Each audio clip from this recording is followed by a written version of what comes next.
So what's basically going on right now is that, we had the Ripple won another lawsuit against the SEC. It's very clear at this point that the SEC has no legs to stand on. So Bitcoin is now starting to move up in anticipation. Like finally it's starting to be built into price that the Bitcoin spot ETF will be approved. And so that's where it's headed. And if you go to, basically there's the upsloping trend line. I can't show it here, but that's okay. And then there's the previous high, which is around 31,800. So I expect us to head up to that area, and then that'll be the big test. And you were asking me if I thought it was going to go higher or not. And I kind of was like, well, it's resistance, and I'm a technician. So my job isn't to guess. It's to say, okay, well, that's resistance. Let's see if it breaks through. If it does and confirms, then it's got another leg up. But again, anytime I jump the gun, I usually lose on a trade. So I'm very much regimented to just saying, let's see what happens at that level. It should hit that now. Probabilities heavily over it.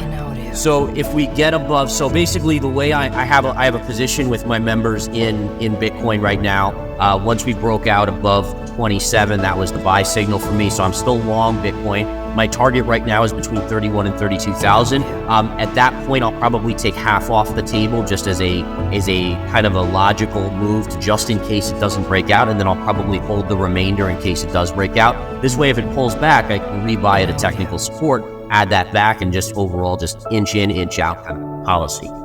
So I look at the 10-year. Now, what's interesting about the 10-year is it finally, yesterday we were up big on the 10-year and it didn't break 5%. This morning it did, and now it's starting to reverse.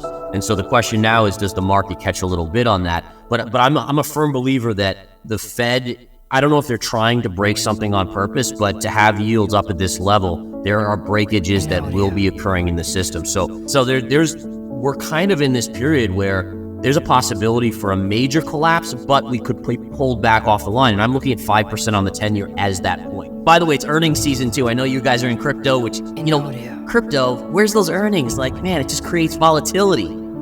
Yeah.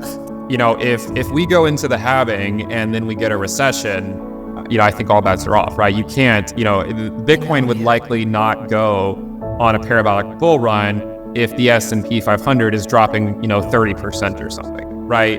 So we do have to consider that things could play out in a different manner, right? And I remember talking to you on a Twitter Spaces not too long ago, back when Bitcoin was sort of over here, and you're sort of rightfully pointing out that Bitcoin has not taken out this low, right? It hasn't taken out this low, and that's true, right? It hasn't, and as long as it hasn't happened, it's not technically a downtrend, right? I mean, with a downtrend, you would need to see not only lower highs, which, we could be forming a lower high, we could also be forming a higher high, but you would need to see a lower high and a lower low. So until that is taken out, I think that, you have to be open-minded to all sorts of outcomes.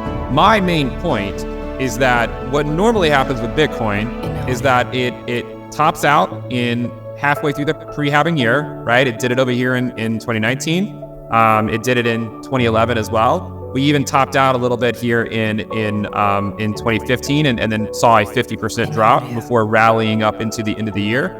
But in all cases, there was a significant drop before the halving. Have you noticed how Bitcoin's been going up a lot recently, but has the altcoin market been following in kind to where now? So really since August of 2022, we were at the same market cap.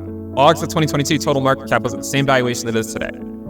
Look at the last Bitcoin is this one, and this is Ethereum. So for me, it's a rotation of capital. So the reason why I think, and again, I could be wrong, right? But the reason why I think that the secondary drop happens, I call it a secondary scare, where Bitcoin, usually has a pretty significant sell-off sometime before the halving. Maybe it happens after the halving, I don't know. But the reason it happens, in my opinion, is because liquidity has gone, right? So I think the reason Bitcoin's going up right now, it's not because new money's coming into the space, right? Because if new money were coming into the space, as you pointed out, wouldn't total market cap have gone higher, right?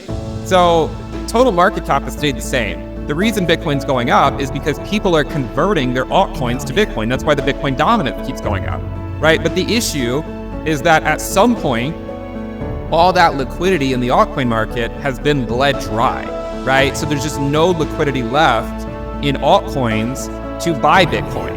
And then when that happens, when Bitcoin goes into a risk-off environment again, and all this prior money that was sitting in the altcoin market that was there to sort of scoop up quote-unquote cheap Bitcoin, that money's gone. And then there's no longer a bid, right? And there's just no longer a bid for Bitcoin. And then Bitcoin drops, it crushes the altcoin market.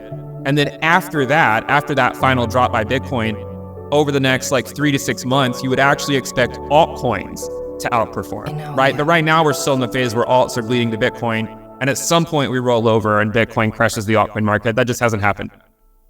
So oil is moving up. There's no doubt that there's worries, right? I mean, that's what's keeping oil afloat here. I'm actually bearish on oil. I think if it gets north of 90, 91, I'll probably short a little bit. Many people would say that's nuts, but if you look at what the US is now producing, we almost don't have to rely on the Middle East anymore. I know there's a lot of issues where they're trying to refill the strategic reserve. That will keep prices elevated, but I still think that you will see at some point, I don't know, it doesn't seem like it's ever happening, but at some point when the jobs start to be lost, when you see non-farm payrolls starting to drop and go negative, oil will have a huge drop, probably back into the 7s. No, this is the case in point of what I've been saying on gold is that number one, it should be down so much. If you look at where rates have gone, where the dollar's gone, gold should be trading at like 1,700, 1,600. And it isn't. And what that tells us, and what we know, is the central banks around the globe have been just buying gold hand over fist. And what's so ridiculous about that is that they're the ones that have the printing presses.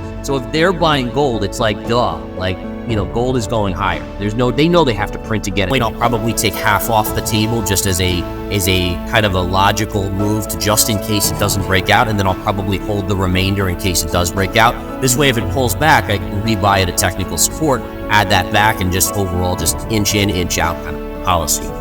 So I look at the 10-year. Now, what's interesting about the 10-year is it finally, yesterday we were up big on the 10-year and it didn't break 5%. This morning it did, and now it's starting to reverse.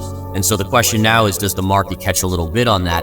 But I'm a firm believer that the Fed, I don't know if they're trying to break something on purpose, but to have yields up at this level, there are breakages that will be occurring in the system. So they're